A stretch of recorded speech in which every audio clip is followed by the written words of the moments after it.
the author name, and her name, I can't remember her name, it was Deborah something. And she said, oh, I know Robert, blah, blah, I don't know blah. if I saw that email. Let me check if I got to that one. I wanted to see which author to do for next week.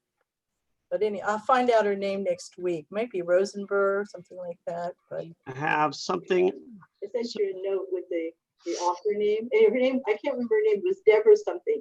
And she said, oh, I know Robert. What is that? Yeah. I saw that email. I got to that one. I wanted to see which author to do. Well, welcome to I will look and see, like, all you did, you wanted to know on Shmuley Poteach. No, I wasn't going to do Shmuley. No, I put down Leon Uris or Herman Walk. Yeah, I don't see that email about you going to Houston. So I didn't go to Houston. I went to Zoom. I mean, I bet you met somebody from. I don't see that email, so I apologize. That was the trip. Yeah, Sid's not here, and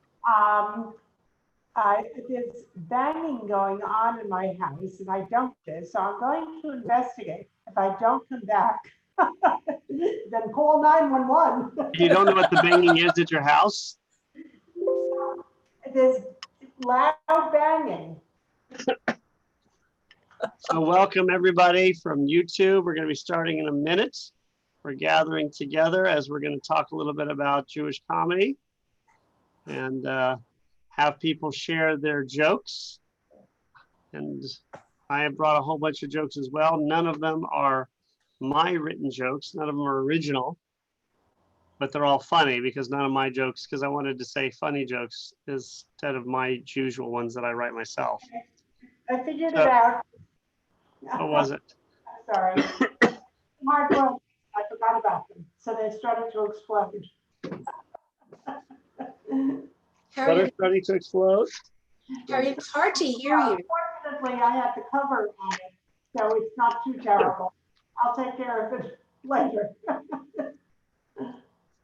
Rabbi, Uh-huh. excuse me 1 minute. I'm going to go on my other computer. Could you readmit me in a minute? Yeah, of course. Thank you. I hope everyone's doing well. And if you don't have your jokes ready, no worries. We'll have plenty of others. I have 3 just in case. All right. Everybody will have time to give all their jokes unless you brought like 20. So let us go ahead and begin. Welcome to everyone who's joining us with our 10:30 class, which we have never given a name to. For those of you joining, we set a different topic for the next week at each class. Next week will be Jewish authors. Unless this class continues over, then Jewish authors will be a week later. And what I'm doing is we're going to do a basic synopsis of the history of Jews in comedy. And then we're going to go around and let people tell us their favorite jokes. And we're going to rate them. And we have sent people with large canes that are candy cane shape to each of your homes. And if this joke is not something we like, they're going to take you off the screen with the giant cane as it was done. And what was that show? What was that show? The Gong Show. That is a joke that didn't go over well. Basically, we're not sending people to your house to take you out of your house. So I thought that was going to kill. It didn't. So a little brief synopsis of Jewish comedy. I think many of us have studied this and gone to some of the classes.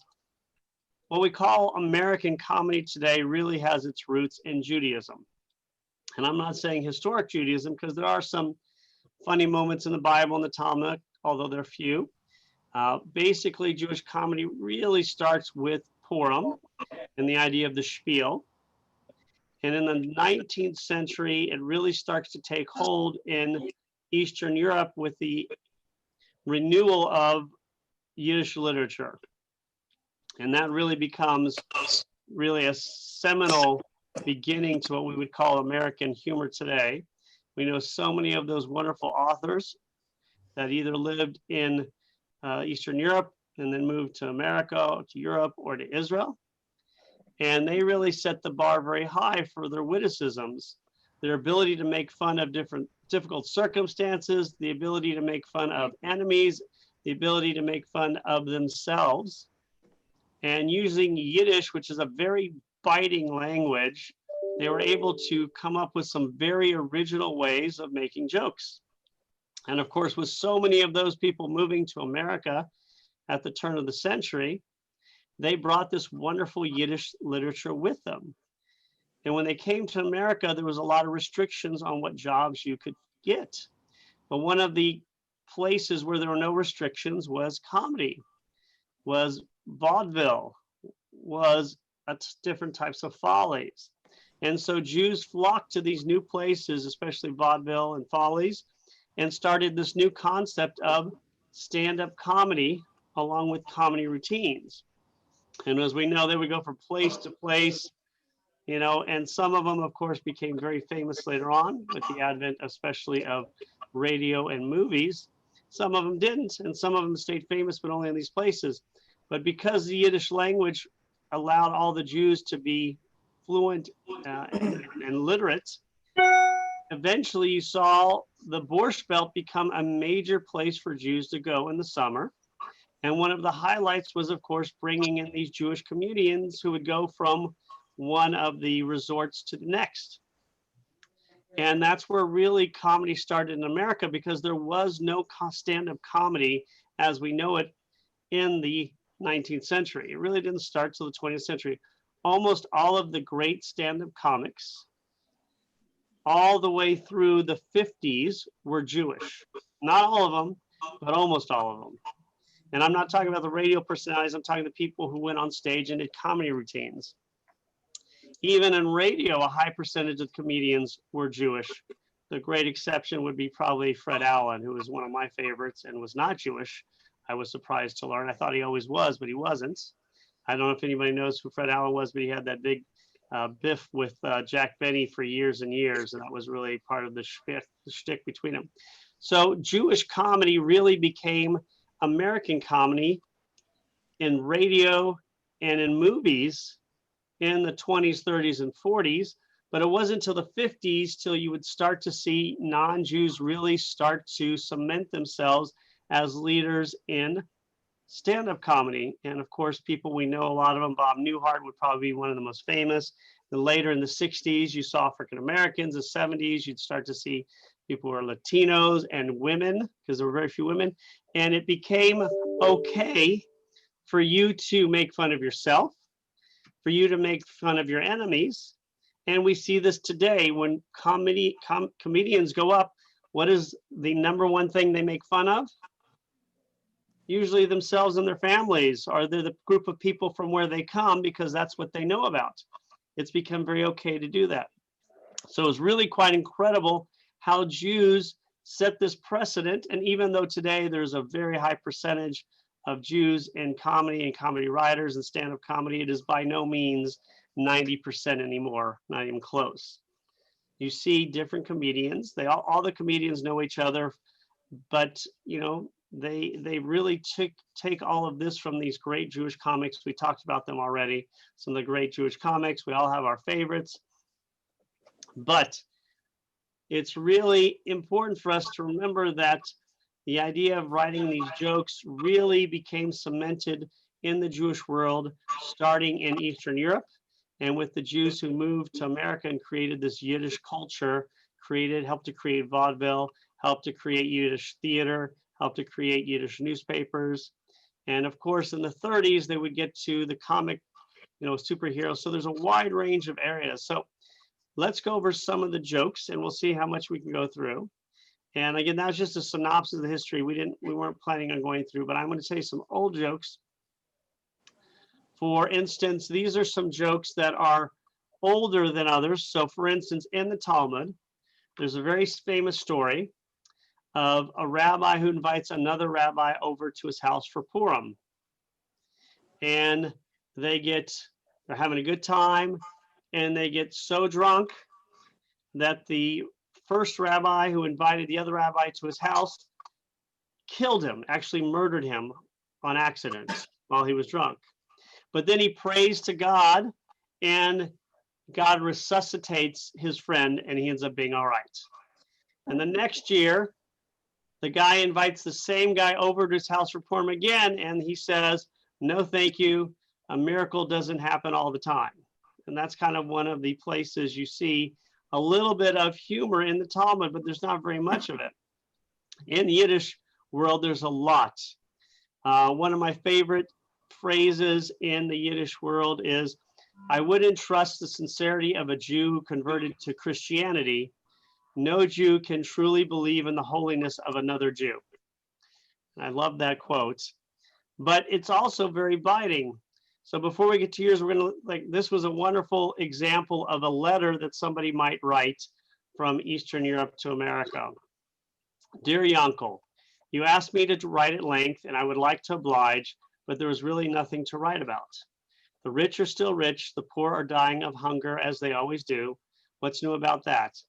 And as far as pogroms are concerned, thank God we have nothing more to fear, as we've already had ours. 2 of them, in fact, and a third wouldn't be worthwhile. You asked about Heschel. He's been out of work now for half a year.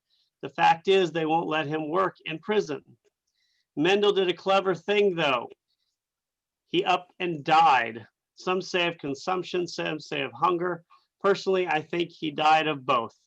I really don't know what else to write about except for the cholera, which is going with great guns.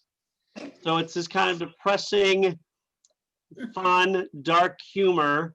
Nothing's going on, and let me just tell you about all these terrible things. No big deal. My mom would never do something like that to me.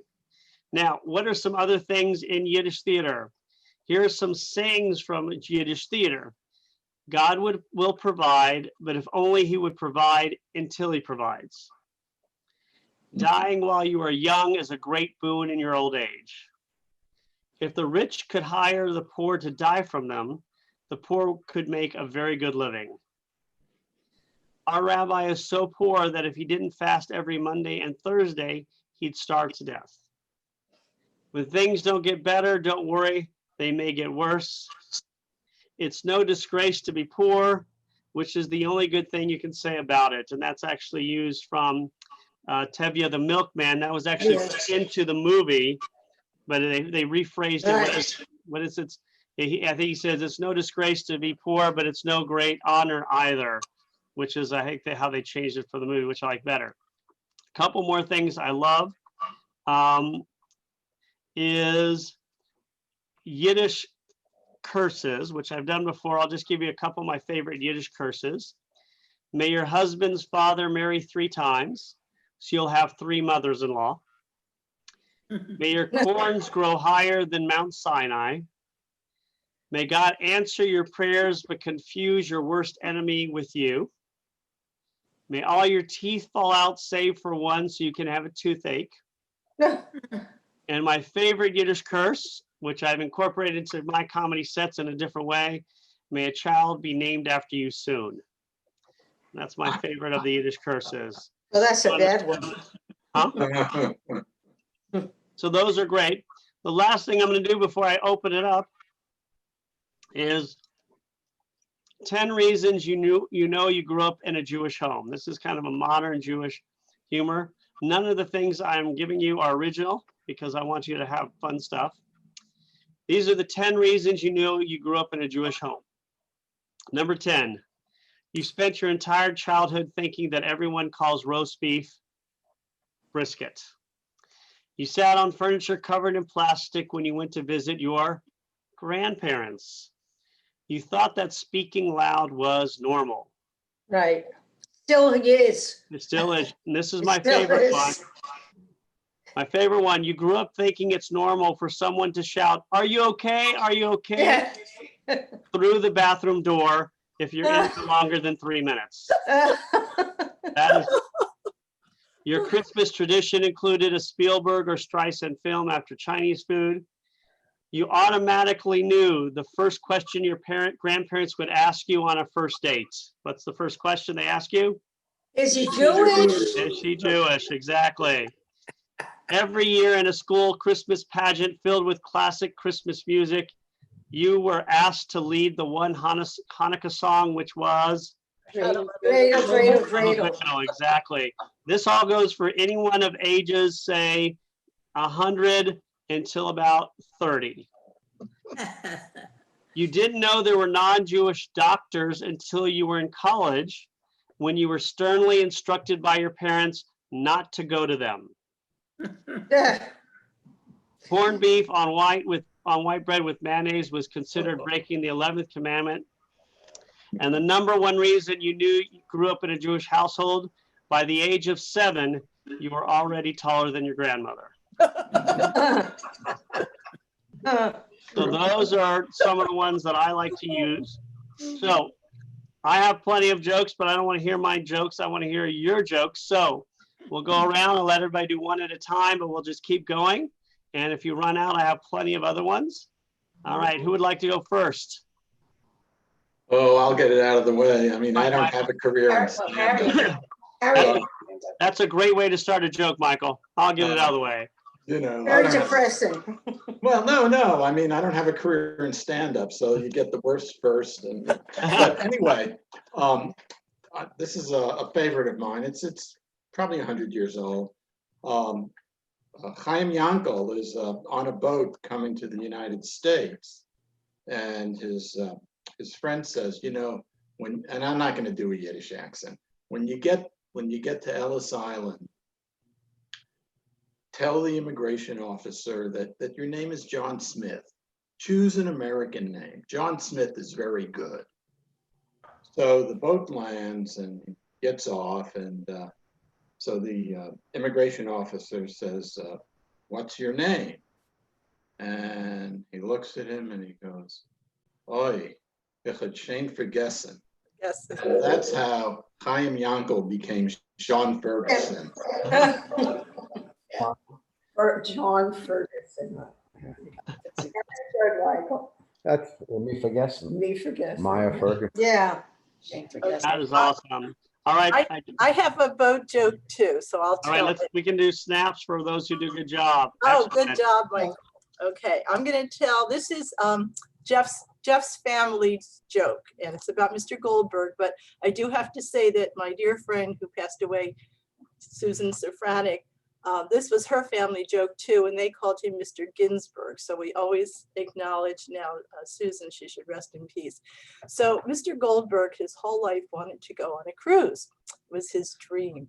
And he saved and saved, and he finally got on the cruise ship, and he goes to dinner, and the maitre d' seats him at a table, and next to him, he seats this very elegant Frenchman. And when their food comes, the Frenchman says, bon appetit. So Mr. Goldberg thinks he's introducing himself. So he says, Goldberg. So this goes on. The next night they come down, they're seated, and the Frenchman says, bon appetit, and he says, Goldberg. But finally he's beginning to think this is a little weird. So he goes to the maitre d' and he says, you know, the Frenchman keeps introducing himself, bon appetit. He says, oh no, sir, he's wishing you a good appetite, bon appetit. Oh, so the next night when they come to dinner and they sit down, Goldberg looks at him and he says, bon appetit. And the Frenchman replies, Goldberg.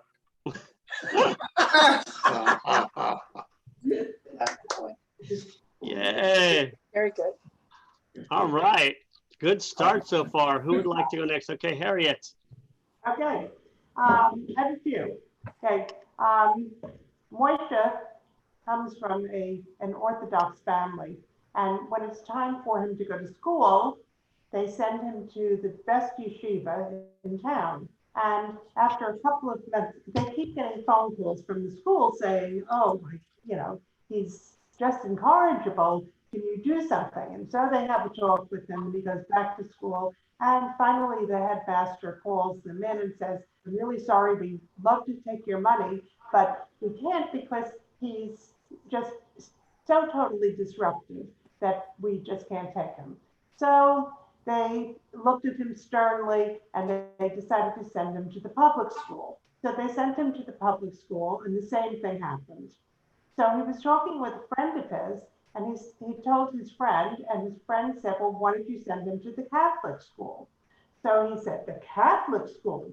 We're devout Jews. How can I send him to the Catholic school? He said, I'm telling you, this is your last resort. Send him to a Catholic school. So they enrolled him in Catholic school. Weeks went by, months went by.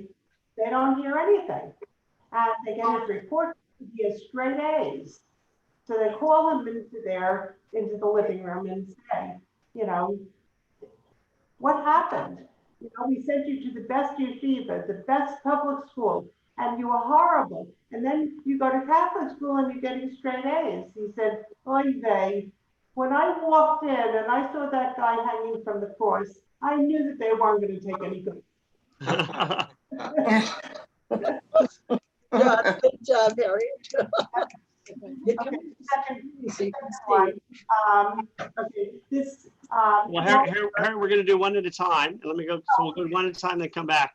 So make sure everybody gets in. So we'll go to Karen next. All right, I'm going to read mine. In an effort to better understand his Jewish constituents, the mayor reached out to a popular rabbi. So the rabbi invited the mayor to spend Shabbat at his home. The rabbi made Kiddush Friday night on a full cup of wine. After the fish, they made a l'chaim on some fine scotch. The main course came with Israeli wine. Then they said grace after meal with another cup of wine.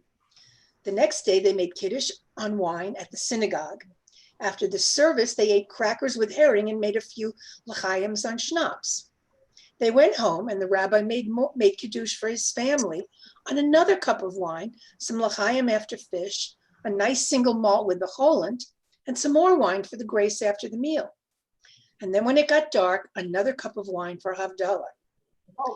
Finally, the mayor said to the rabbi, I had a wonderful time. Thank you for sharing Shabbat with me. I still don't understand why you can't turn the lights off, but I do understand why you don't drive.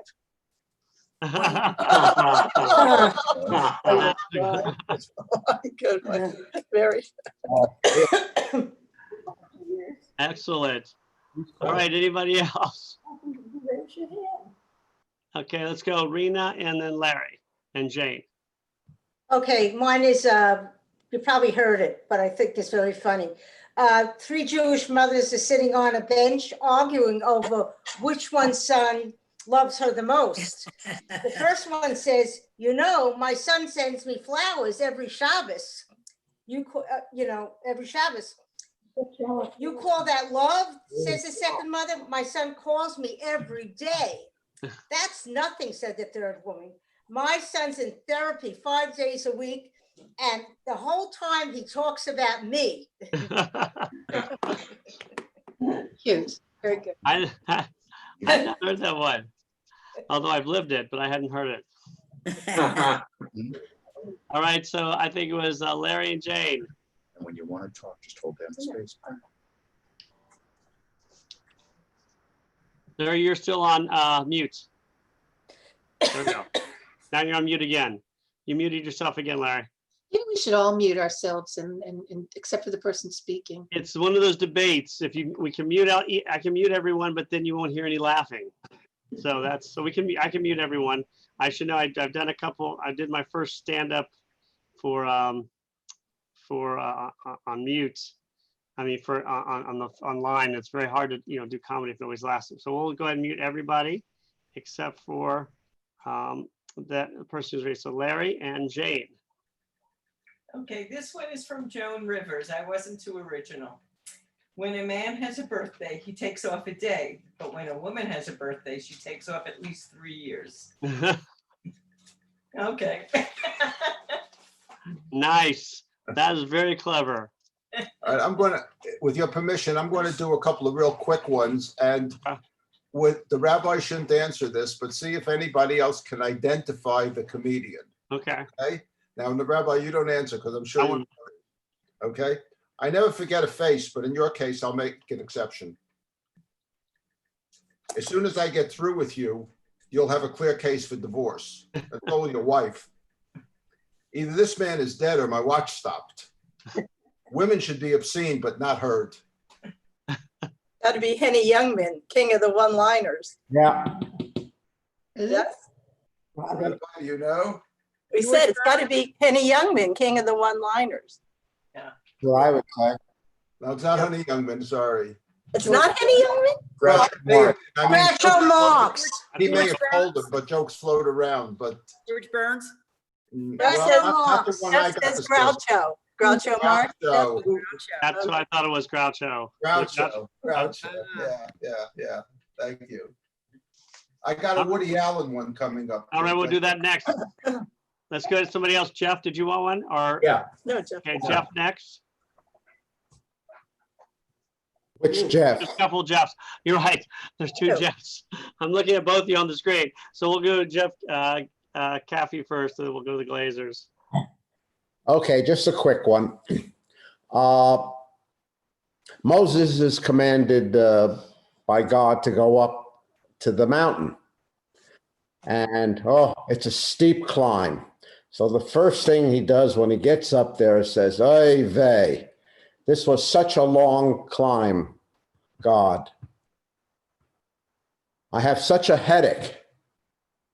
And God says to Moses, "Take these 2 tablets and call me in the morning." All right, we'll go Flossie, and then we'll go to Jeff. Okay, hold 1 minute. I had mine and I just lost it. Okay. A Jewish father was very troubled by the way his son turned out and went to see his rabbi about it. "Rabbi, I brought him up in the faith. I gave him a very expensive bar mitzvah and it cost me a fortune to educate him. Then he tells me last week he decided to be a Christian. Rabbi, where did I go wrong?" The rabbi strokes his beard and says, "Funny you should come to me. I too brought up my son as a boy of faith, sent him to university, and it cost me a fortune. Then one day he comes to me and tells me he wants to be a Christian. What did you do?" asked the man at the rabbi. "I turned to God for the answer," replied the rabbi. "What did he say?" asked the man. "He said, 'Funny you should come to me.'" Nice. They don't get it, do they? That is awesome. I got it. I got it. We all get it. And everyone else, it was like they didn't get it. Got it. You got it, okay. That was awesome. All right, so let's go to another Jeff. So Jeff, Mr. Glazer, come on down. I think you're still on mute. I kept saying to Judy, I'm on mute. I got a quickie and then a real one. Okay. The quickie. A priest, a minister, and a rabbit walk into the bar. The rabbit says, "I must be a typo." But I didn't hear that. do it, Well, would you do I'm it not again? gonna do it again. Okay. Man's walking up Canal Street and he sees a sign that says, "Jaime Itkowitz's Chinese Laundry."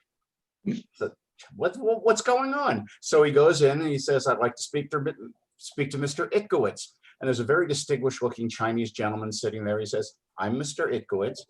And the guy says, "I've got to ask." And he said, "Well, I came through Ellis Island and the man in front of me, they asked, 'What's his name?' And he said, 'Jaime Itkowitz.' And he went through and then he said, 'What's your name?' And I said, 'Sam Ting.'" That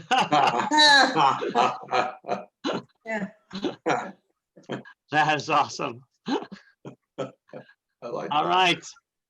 Let's see if everybody's gone once and then we'll go back around. Is everybody who wanted to go on already? All right, so we'll go to Rena next. This is a quickie. An elderly Jewish man faints and he's taken to the hospital. And a nurse tucks him in the bed and says, "Mr. Schwartzman, are you comfortable?" He says, "I make a living." Quickie. Good. And you did a good Yiddish accent, which I cannot do well. Yeah. All right, let's see. Anybody else? All right, anybody else? Go again. Harriet, why don't we come to you since I cut you off last time?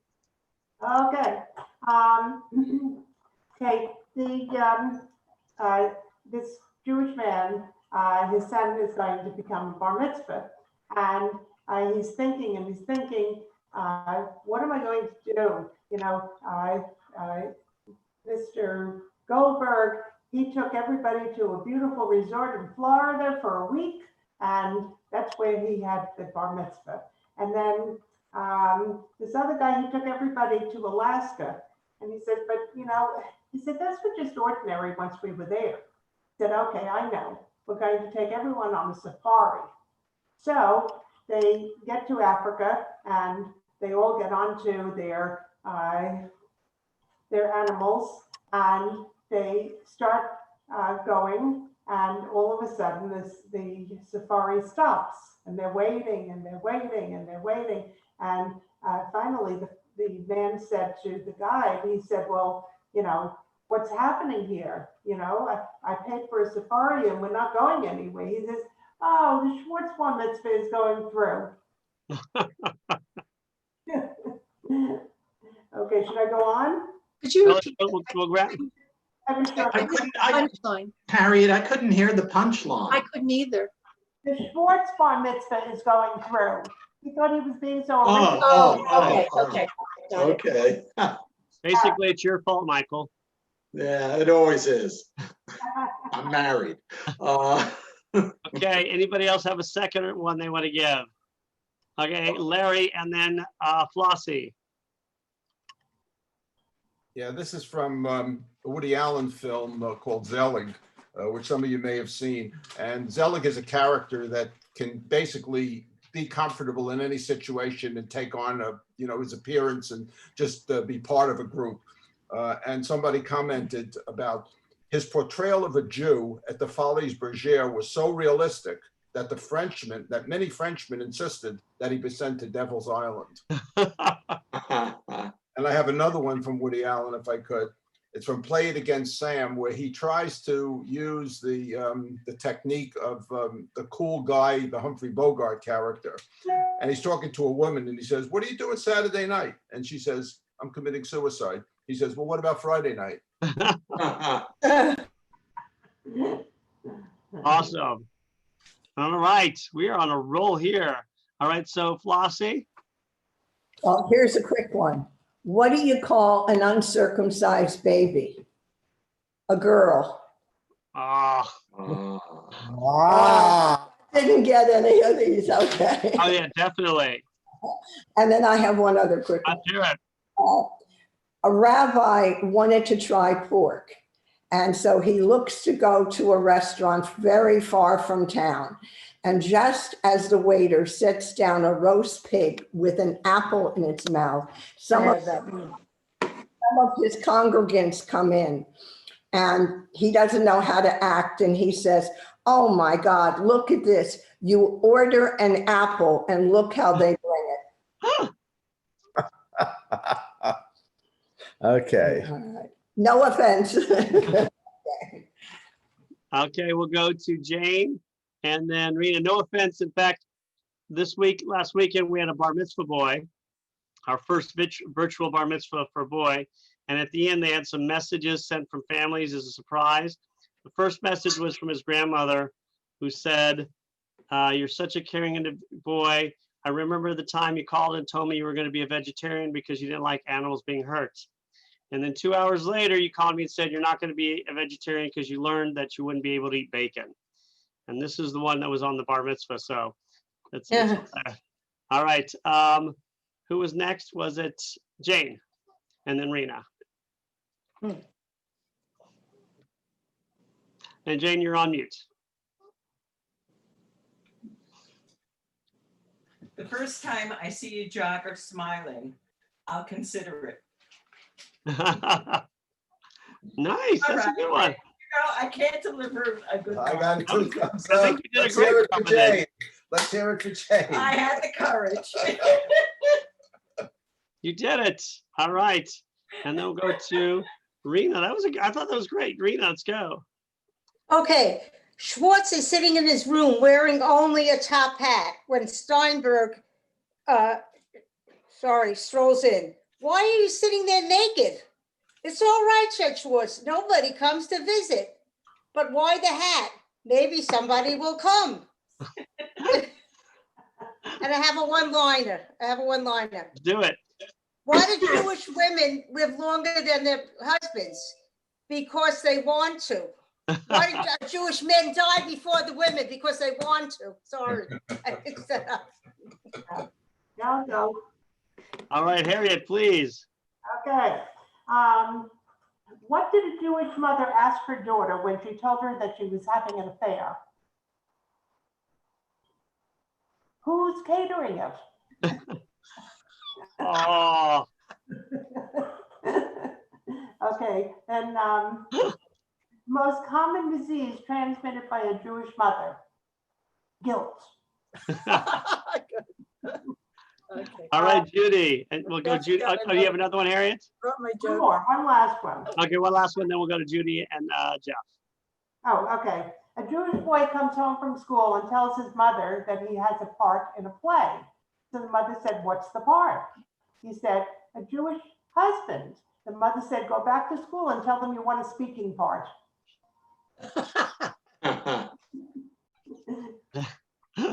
That's the world I grew up in. All right, I think it was I think Jeff and Judy. Yeah. That was awesome. Lower East Side in the old days, Mr. Goldberg comes up and he says, "Boy, that superintendent's got a lot of nerve." He said, "He slept with every woman in the building except one." And the wife says, "It must be that stuck-up Mrs. Smith on the second floor."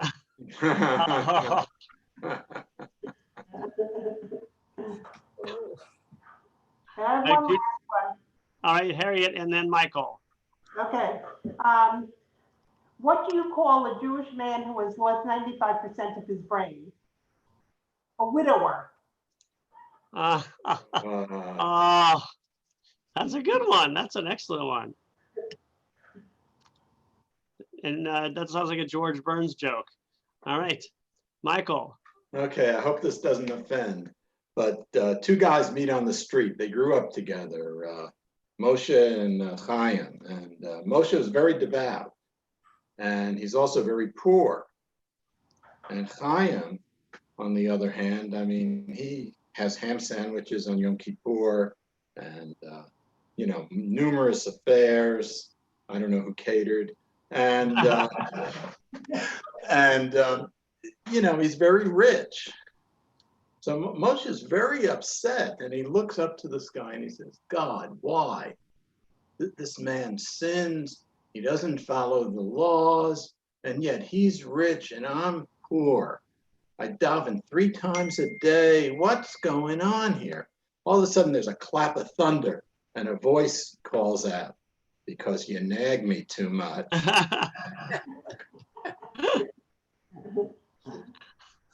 All right, Judy. Nice job. Judy, do you have one? Your husband, I thought, was pointing at you. I thought you were pointing at her, Jeff. All right, any others? All right, Larry. A couple of more by Woody Allen. I'm very proud of my gold pocket watch. Oops, sorry. Larry, I'm sorry. Would you do that again? We got you muted. You got muted. Sorry. Go ahead. Would you do that again? We missed the whole thing. I'm very proud of my gold pocket watch. My grandfather, on his deathbed, sold it to me. A couple of more from Woody Allen. It's not that I'm afraid to die. I just don't want to be there when it happens. When I was kidnapped, my parents stepped into action. They rented my room. That was awesome. All right, Jeff. Hey. A rabbi, for his favorite congregant's very special birthday, gives him a very special number. He's been there for 50 years, praying every day. So as a special gift, he gives him a direct number to God. Well, Moshe is very, very excited about it, and he can't wait to try the call. So he finally runs out. This is the days before cell phones. He finally runs out, finds an empty phone booth on the street, and places his call. Then he hears the operator say, "Please deposit $10. Well, he's shocked. $10? I can't believe it. He runs to the little grocery store, gets $10 worth of quarters, quickly puts it in, and sure enough, it's God. And he's talking to him, and he is amazed. But after the call, 3 minutes are up, he really wants more. but the rabbi has told him he may only use the card twice a year. So he waits. He waits for his very special trip from Brooklyn. He is going to Israel. And he finally gets to Israel and he said, I'm going to make that second call. He calls God again on a direct number. This time, Moshe is prepared. He has a pocket full of change. The operator comes in and says, please deposit a dime. He said, a dime? The last time it cost me $10. Yes, Moshe, but this time it's a local call. That's awesome. All right. Rabbi, could Sharon? I make a suggestion? Sure. Could you do a few minutes of your stand-up for us? I will. I have old jokes. I don't have any stand-up, although I do have some coming. Plus, if I do my actual stand-up, I have to charge you because you know how much I make. It's actually 12 cents per hour per person. All right, we'll send the bill to Michael. He doesn't mind. Oh, no, it's not a bill. I have to send you money for you listening to my jokes. So I have to actually pay. But I do have some old jokes I really like. So I'll try one or two now. These are ones that I've used for years. This is one of my favorite jokes. A husband and wife are going to meet the fiance of their daughter finally. They've never met him. They don't know why. And they look at him and it's this chubby guy and he's got terrible clothing and he's got terrible breath and he's got terrible manners, but yet his daughter loves him. So he goes and meets with him to find out a little bit about his son-in-law. And he says, so what do you do for a living? He says, I don't do anything. He says, why? And the jet said, because God will provide. And he says, okay, what about medical insurance? If you're going to marry my daughter and have kids, how are you going to pay for their hospital? And the man says, God will provide. How about, what are you going to do to pay for my grandchildren to go to college? And the young man says, God will provide. So the father goes to his wife that night. They're sleeping in the bed together. And she said, what do you think of him? Well, he said, there's good news and there's bad news. She said, all right, what's the bad news? The bad news is he's never going to work. He's got no ambition in life. He's sleazy. He probably won't treat our daughter very well. And she looked at him and said, well, then what's the good news? The good news is he thinks I'm God. I told that one time during high holidays, when I was an assistant rabbi, and they told me never tell another joke again on the Bima during Yom Kippur. So one other one, and then I'll get back to you guys. Here's another one, of course, is this one I just heard, but everybody heard about the first Jewish female president. I don't know if you're, so the first female Jewish woman has just been elected president. She calls up her mother and says, Mom, I want you to come to the inauguration. And her mom's like, honey, I've got nothing to wear. She says, Mom, no worries. I'm bringing the best designer from Milan, who's going to make you a special one-of-a-kind dress for this event. She said, honey, I got no place to stay. I said, Mom, you're going to stay in the White House, in the suite. She says, I don't know, plane tickets are so expensive. She says, Mom, I'm sending Air Force One to pick you up. And so they're there at the inauguration, and the Jewish president has her hand on the Bible. And you can see down that the mom is so proud, and she nudges the person next to her. And she says, you see that woman with her hand on the Bible? Her brother's a doctor. That's one of my favorites. All right, let's keep going. Who was next? I think Stuart, did you want to do one? Oh, Sure, why not? 3 Jewish men, Beryl, Cheryl, and Schmerl, are That's a joke in on the itself. Lower East Side, and their business is really going poorly. And Beryl says, you know what? We should all move out to the west. Business is very good there. And they all agree and they all get very happy with it until Schmerl looks up and says, wait a minute, wait a minute. How can we go and Beryl, Schmerl and Beryl?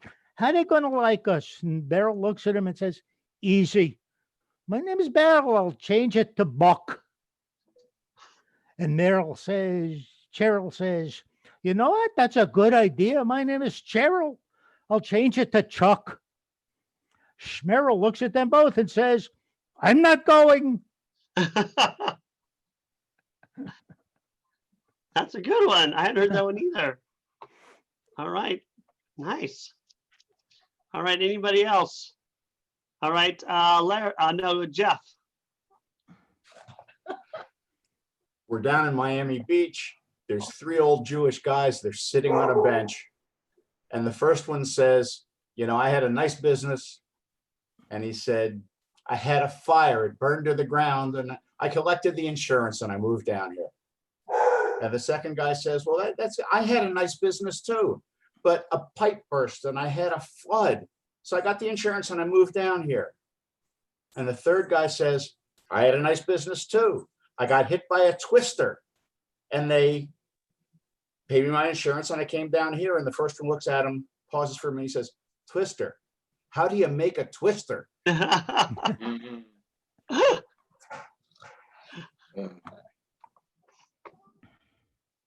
All right, Jeff, and then I like that one.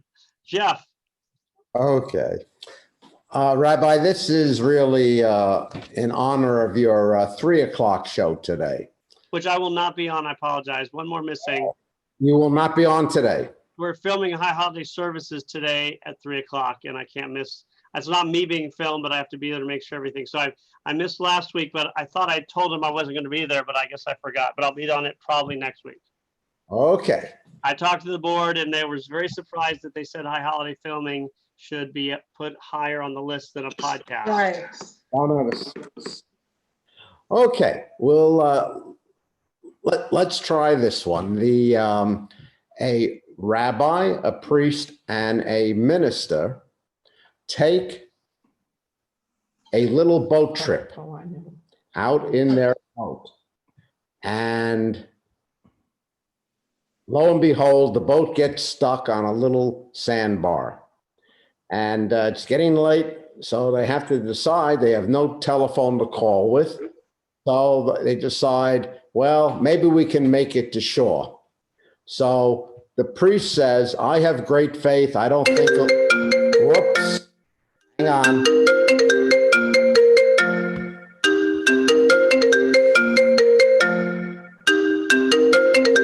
Somebody's home.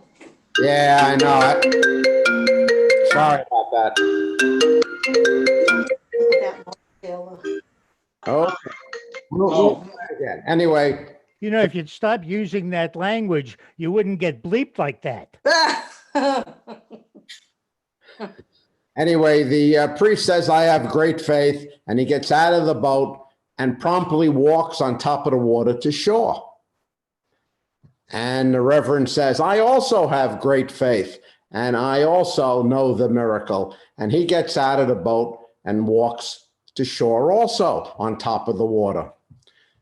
The rabbi now is looking around and saying, well, I'm a man of God also. I think I will also try to walk to shore. He gets out of the boat and promptly sinks to the bottom. He has to make a long, painful, cold swim to shore. While he's swimming to shore, O'Hara, the priest, turns to his minister friends and said, do you think we really should have told the rabbi where the rocks were? I didn't think you can hear them. Sound is gone. Yeah. Okay, I guess I'm off the air. They're laughing, but they're not. I don't hear anybody. Okay. One.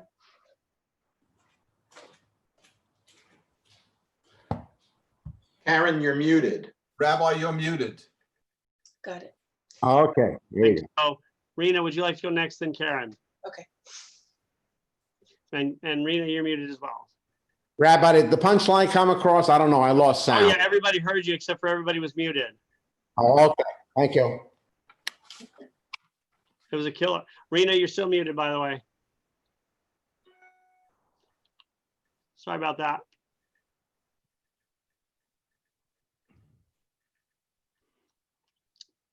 We're going to look at the bottom left where it says mute and just put the cursor on it and press. Got it. Okay. All right. This is Jesus was wandering around Jerusalem when he decided that he really needed a new robe. After looking around for a while, he saw a sign for Finkelstein, the tailor. So he went and made the necessary arrangements to have Finkelstein prepare a new robe for him. A few days later, when the robe was finished, Jesus tried it on and said, "Perfect fit." Finkelstein brushed him off and said, "No, no, no, the Son of God, there's no charge." Because Jesus asked, "How much do I owe you?" "However, may I ask you a small favor? Whenever you give a sermon, perhaps you could just mention that about your nice new robe was made by Finkelstein the tailor." Jesus readily agreed and promised, extolled the virtues of his Finkelstein robe whenever he spoke to the masses. A few months later, while Jesus was again walking through Jerusalem, he happened to walk past Finkelstein's shop and noted a huge line of people waiting for Finkelstein's robe. He pushed his way through the crowd to speak to him. As soon as Finkelstein spotted him, he said, "Jesus, Jesus, look what you've done for my business. Would you consider a partnership?" "Certainly," replied Jesus. "Jesus and Finkelstein it is." "Oh, no, no," said Finkelstein. "Finkelstein and Jesus. After all, I'm the craftsman." The two of them debated this for some time.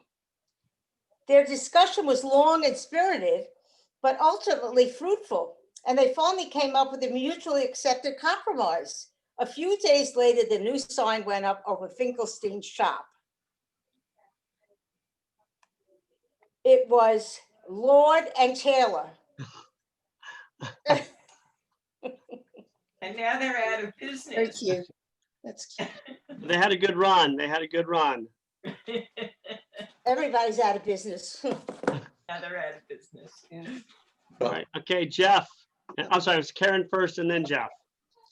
So this is so a young mother's preparing brisket one Friday for Shabbat dinner, and her little daughter is watching with interest as her mother slices off the ends of the brisket before placing it in the roasting pan.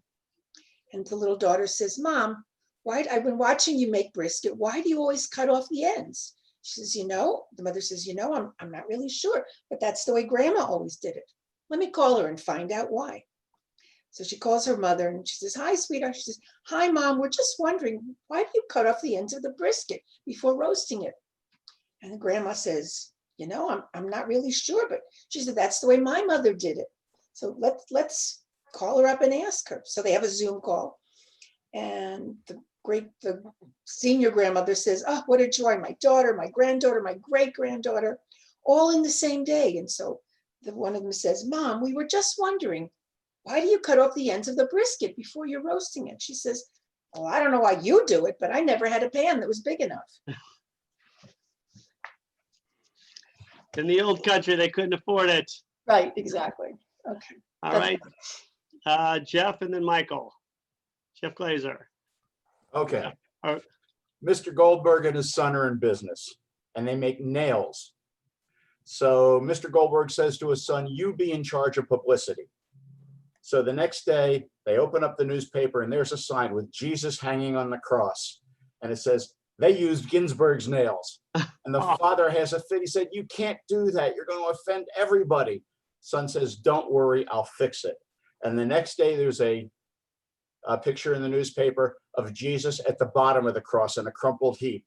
And the caption is, "They should have used Ginsburg's nails." Oh, that was Judy's favorite.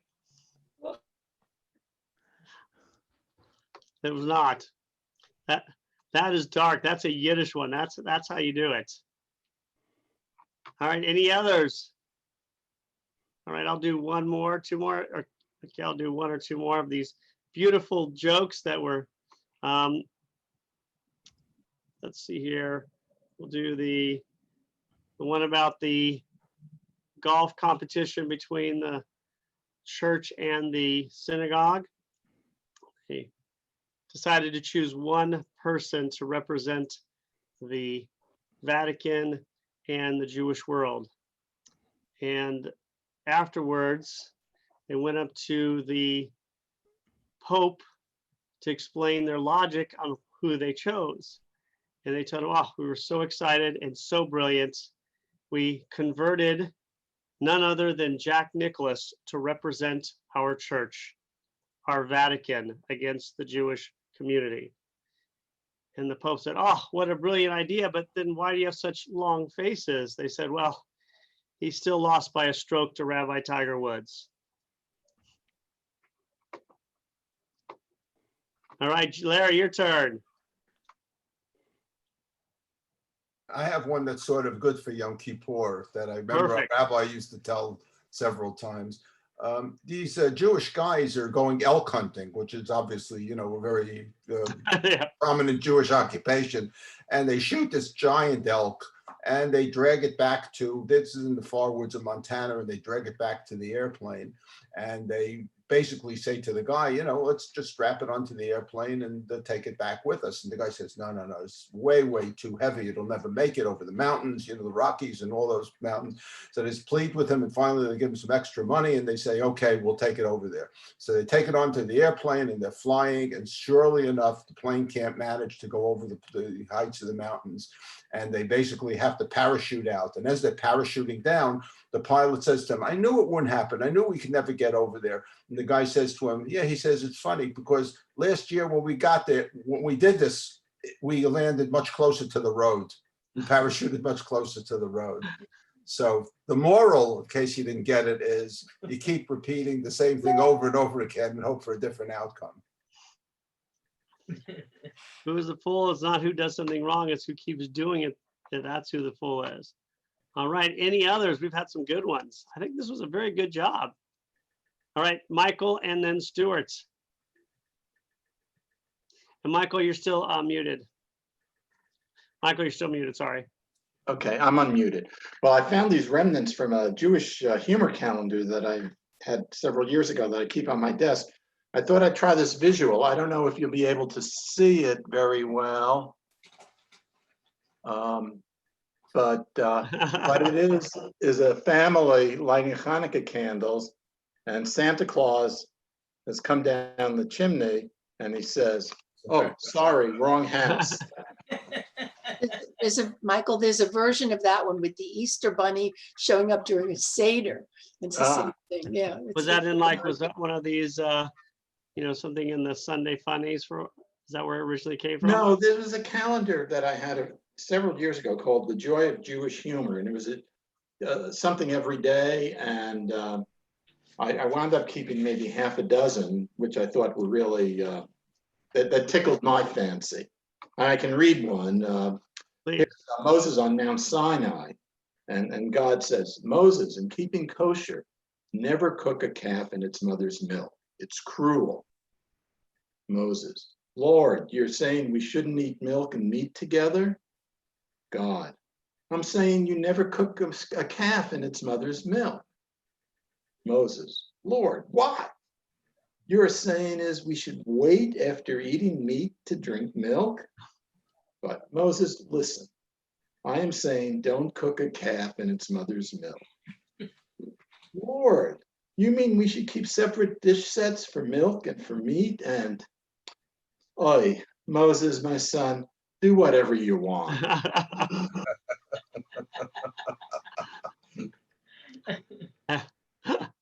So apropos. Stuart. The classic, to me, the classic golf story. Father O'Malley and Rabbi Ginsburg are playing golf.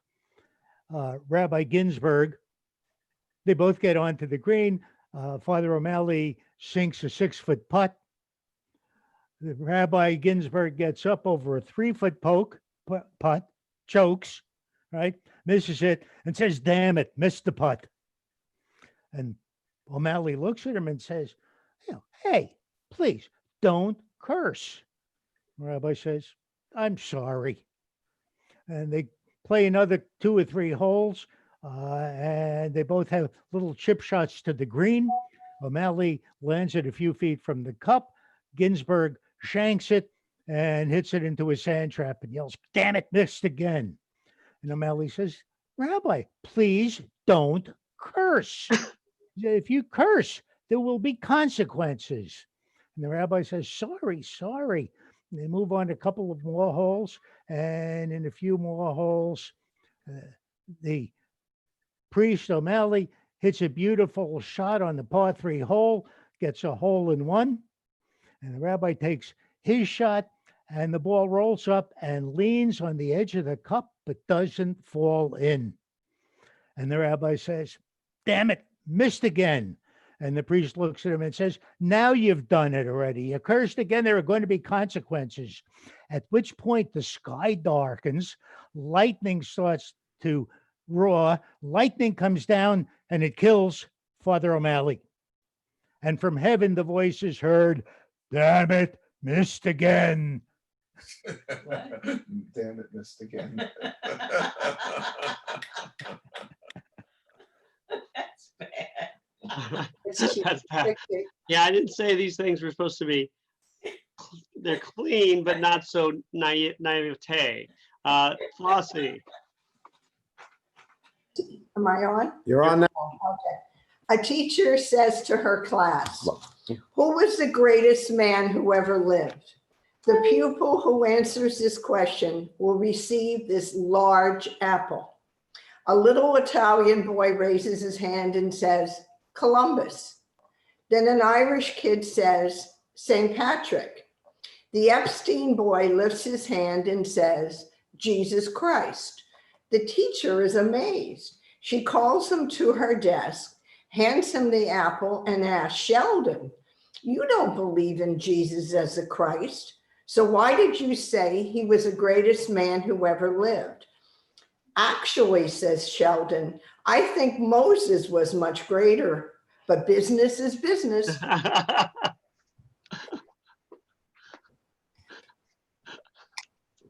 Like that one, okay. All right, anybody else? Okay, Larry, and if anybody else has any after this or not, we'll finish with Larry. Let's see how you take us out in style. No pressure. It's in style. These 2 guys are in a restroom, and they're at the urinals, and they're both doing their business at the urinals. And one guy says to the other, he says, hey, are you from Ohio? And the guy says, yeah. He says, how'd you know? He says, Dayton, Ohio? He says, yeah. He says, were you a member of Mikveh Israel to Dayton, Ohio? He says, yeah. How do you know? Were you circumcised by Rabbi Shmuel at that time? He says, yeah. How did you know that? All of that. He says, well, he says, Rabbi Shmuel always cuts on a bias and you're pissing on my leg. How's that for style? That's exactly the kind of humor I was expecting the whole time. Well, that was awesome. Thank you very much for sharing your wonderfully appropriately inappropriate jokes. I think we concluded there nicely. And so next week we're going to do Jewish authors. So what we're doing is inviting you. By the way, great job, everybody. You guys should all be on the stage. There's There's one only been 10 minutes. Yeah. But next week we're doing Jewish authors, and we're going to talk about bios of Jewish authors. And just send me who you're doing. So we don't double up. Who have people chosen already? So everybody go off mute. And just if you're choosing anybody, so people right now will know if they are or aren't doubling up with someone. I had sent you, I would do either Leon Uris or Herman Walk, whichever. Wait, who was the second one? I thought it was Chaim Potok. Herman Walk. Herman Walk. Oh, Herman Walk. Yeah. And what was the first one? Leon Uris. So okay, Leon Uris or Herman Walk. Anybody want to do one of those? I'll do the other. Okay. And anybody else have anybody they want to do? Jane. I'm going to be away next week. Naomi Reagan. You're doing Naomi Reagan? Yeah. Okay. I'm doing Chaim Potok. That's who it was. It was. So Harriet's doing Chaim Potok. If anyone has a chance to watch the movie, The Chosen, it's really good.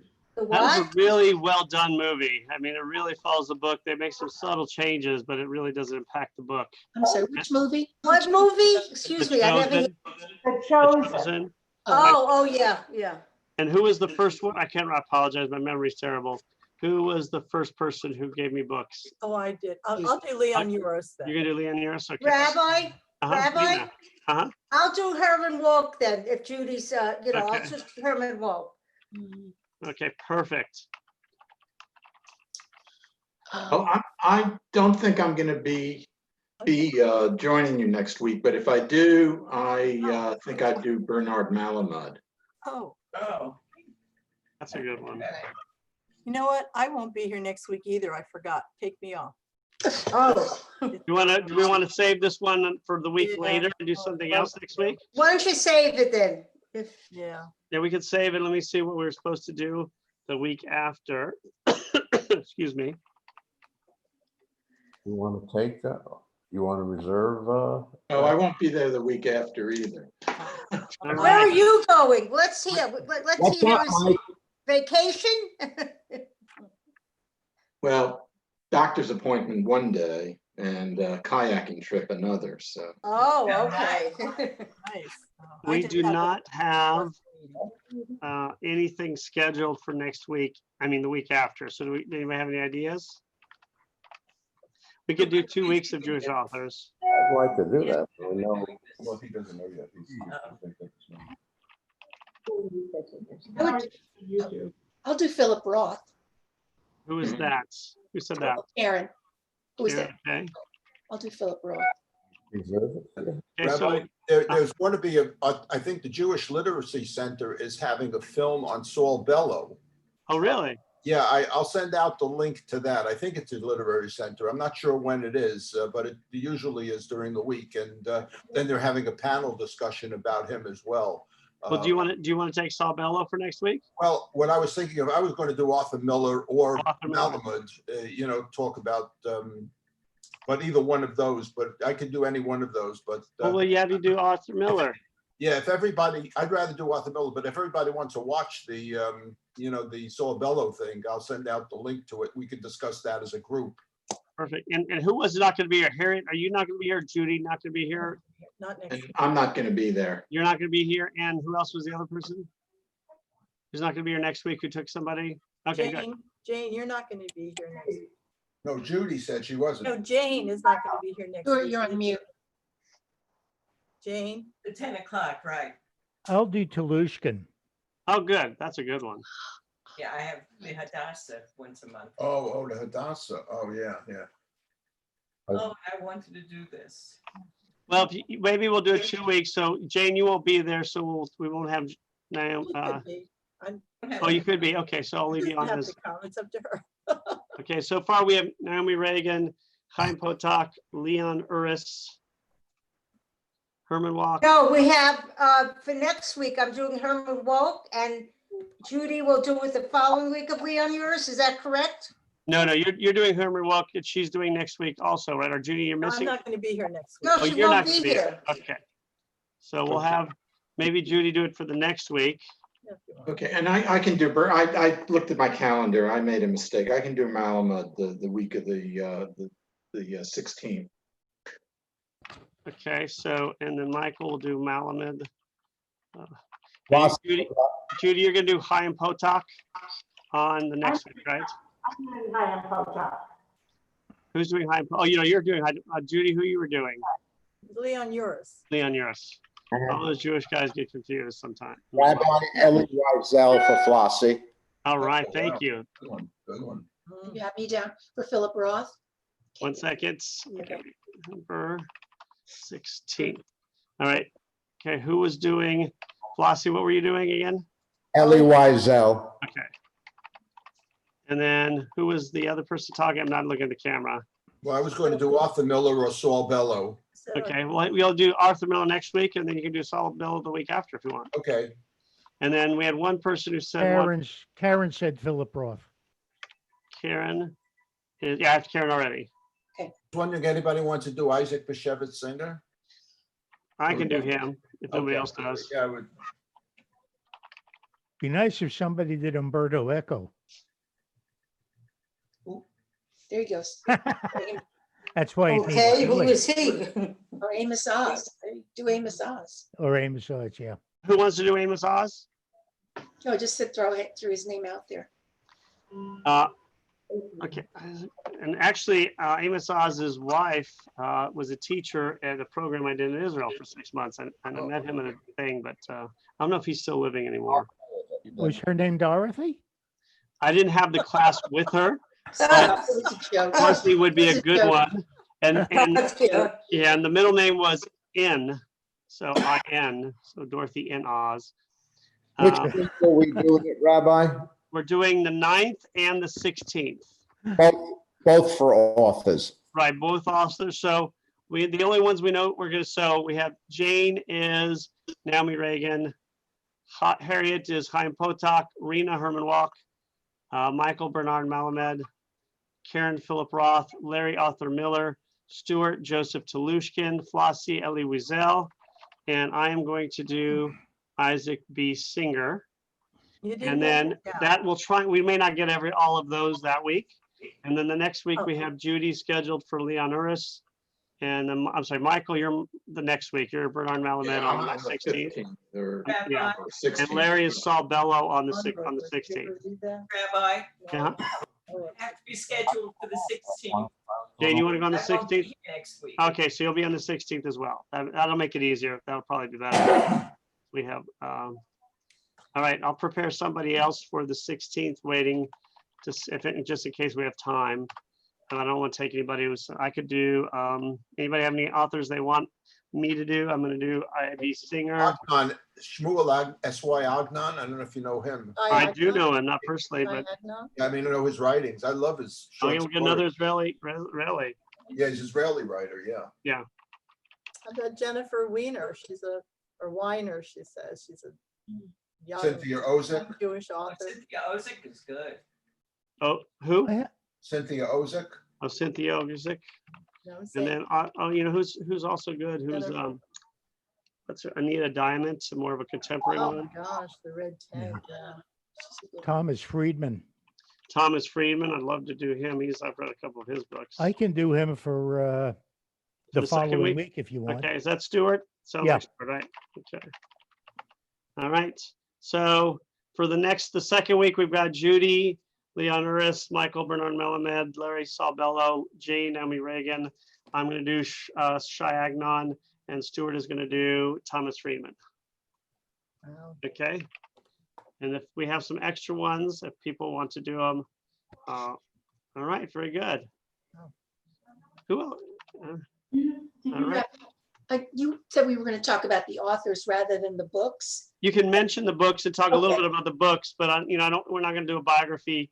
I mean, I want you to come in if you have Chaim Potok and just talk about The Chosen. Talk Right. about some of the other things. My name Okay. is Asher Lev. What is the history? What led him to do that? Because obviously it's from an Orthodox perspective about the separation, and that's what a lot of his books are about. Right. Okay, so But- same Rabbi, thing.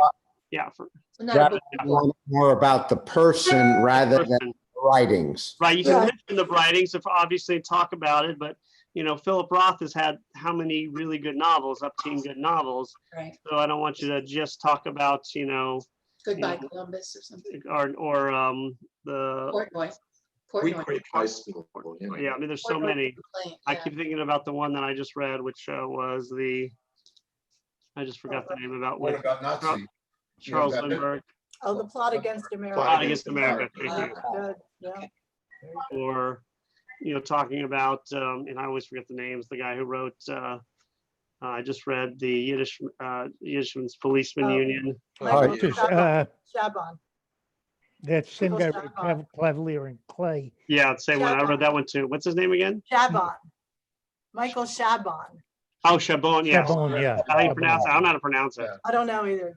Cavalier and Clay, he C-H-A-B-O-N. wrote the Cavalier and Clay, which is really interesting about. Yeah, and he won the Pulitzer for that. Funny Yeah, enough, I love comic books, but I like the Yiddish Policeman Union Yeah. Right. better than Cavalier and Clay, even though I love I'm comics. reading Moonglow, his other one. I've not read that. I stopped reading. They got Netflix. I don't need to read anymore. The fellow who wrote Everything Will Be Illuminated. Sofer, Yeah. he has a new book out. Jonathan That is Saffron. one of my wife's favorite books. Oh, I love that book. It's a good movie too. The book is Yeah. very different. I have not seen the movie, but I read the book years ago. Watch the movie. It's What What's his last name again? I think it's SOFIR. Saffron. F-C-R or I-R? Saffron. Jonathan Saffron. Saffron, that's what. Essay. You talk about Everything is Illuminated? Yeah. Yeah. Oh my God, that's my Everything will be genealogy movie. illuminated. That's your what Great movie? movie. My genealogy movie. Oh, I love That's my it's a dream. wonderful book. The movie and the book are a little different. So Yeah. Very My wife, I think, saw the movie and loved the movie. Yeah, It's a you great should do movie. both. And I think the I've not best seen the movie, version- but I read the book years ago. Yeah, the book is I think great. the best version of that though is the audio. Oh, If you really? listen to it on audio because you really get the feel of the people. There's some books I've really enjoyed on audio even more than reading them. Harry Potter is one of them. I liked it better on the audio than actually reading it. And we haven't mentioned Shalom Aleichem. Ah, There's too many, there's too many. a lot. His life story. I mean, Yeah, but books. but we've also got, we've got I.B. Singer. That's kind of, you could do I.L. Peretz. You could do a lot of them. Go on and on for a month, at By least. the way, there's a Broadway play that's available on Broadway HD now. Karen and I saw it on Broadway on Shalom Ash, Oh. Oh, really? which is called Yeah. Indecent. Yes. It's a Oh, terrific A work. wonderful show. Yeah. It's Jewish actually- Literary Center did a whole program on Shalom Ash, and This is a Broadway play.